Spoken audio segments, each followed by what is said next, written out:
Вандали општина Кочани ја чинат над 8.000 евра. За само неколку месеци во општината биле искршени и уништени делови од 20 детски и 6 повеќе наменски игралишта. Оштетувањата беа воглавном на оние места кои што не се осветлени, односно на оние места кои што се позафрлени од градот.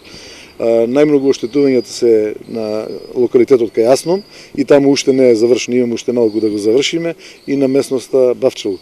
Почнувајќи од февруари до сега, екипи на општината и на комуналното претпријатие Водовод постојано работеле на нивна обнова и повторно ставање во функција.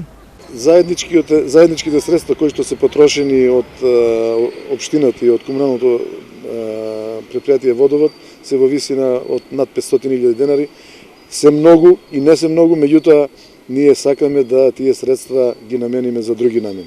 За буџетски пари во иднина да не се трошат за вакви вандалски чинови, од општината порачуваат. Порачувам уште сега, уште еднаш, значи да оние повозрастните кои што воглавно во ноќните часови ги демолираат, ги сатанизираат тие детски игралишта, да поведат малку повеќе внимание и да ги остават на страна за оние најмладите, бидејќи тие се нашата иднина на градот Кочани. Освен детски паркови и повеќе наменските игралишта, предходните месеци намета на вандалите беше и урбаната опрема, главно покрај кеот на Кочанска река.